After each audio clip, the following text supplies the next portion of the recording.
Morning friends, আমি চলে এসেছি মনীষ কিচেনে আরেকটা রেসিপি নিয়ে। আশা করি তোমরা ভালো আছো, আমিও ভালো আছি। আজকে কি রেসিপি করছি সেটা তোমরা দেখতে থাকো, সঙ্গে থাকো। পেঁয়াজ কুচি করে নিয়েছি। এই তেল গরম হয়ে গেছে, এই পেঁয়াজ কুচিটা এবার আমি দিয়ে দেবো।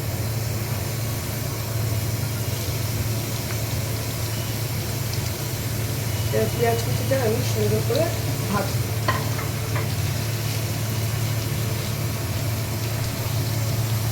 এই যে আমার পেঁয়াজটা ভাজা হয়ে গেছে, এর মধ্যে আমি 4টে লঙ্কা দিয়ে দিলাম, কাঁচা লঙ্কা।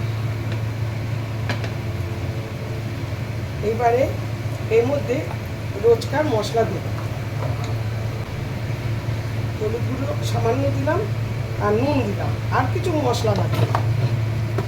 এই যে নুন দিলাম, দিয়ে এবারে এটাকে ভালো করে সাঁতলাবো। আর অল্প একটু নুন দিলাম। এই মশলাটাকে এখন সাঁতলাবো। হয়ে গেছে, আমি এবারে হাফ করে প্রতিটা ডিম কেটে নেব। দেখতে থাকো, সঙ্গে থাকো। বেসন নিয়ে নিয়েছি, এর মধ্যে একটু নুন নিয়ে নিয়েছি, আর একটু লঙ্কার গুঁড়ো নেব, আর সামান্য হলুদ নেব, দিয়ে এটা এখন গুলে নেব। অল্প অল্প জল দিয়ে গুলে নেব। প্যানে তেল দিয়ে দিয়েছি, গ্যাসটা জ্বালিয়ে দিই।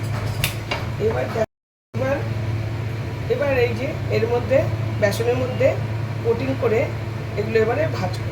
তেলটা অল্প গরম হয়েছে, তার মধ্যে আমি কমিয়েও দিয়েছি। এই যে সবকটা বেসনে ডুবিয়ে ভাজবো।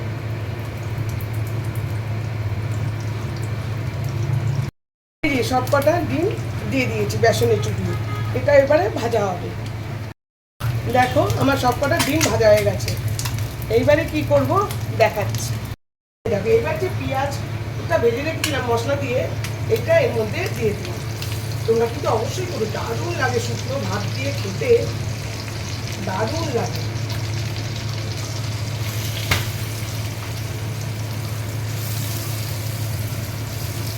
এবারে একদম সিমে রেখে দিয়েছি, এবার পেঁয়াজ দিয়ে দারুণ লাগবে খেতে।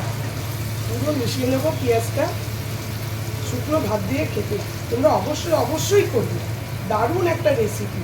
ছোটো থেকে আমরা খেয়ে আসছি এটা, আমার মা করতো, দারুণ দারুণ, এত ভালোবাসি শুধু ভাত দিয়ে খেতে, দারুণ লাগে একদম। এই পেঁয়াজ দিয়ে ডিম ভাজা একদম ডান। এটা কিন্তু খিচুড়ি দিয়েও খেতে পারো। প্রথম ভাতে সাদা ভাত দিয়ে খেতে এত সুন্দর লাগে, আবার খিচুড়ি দিয়ে খেতেও তেমনি ভালো লাগে। তোমরা অবশ্যই কিন্তু বারে বারে বলছি করো, করে খেয়ে দেখো। Thank you for watching. আমি শীঘ্রই আসবো আরেকটি ব্লগ নিয়ে।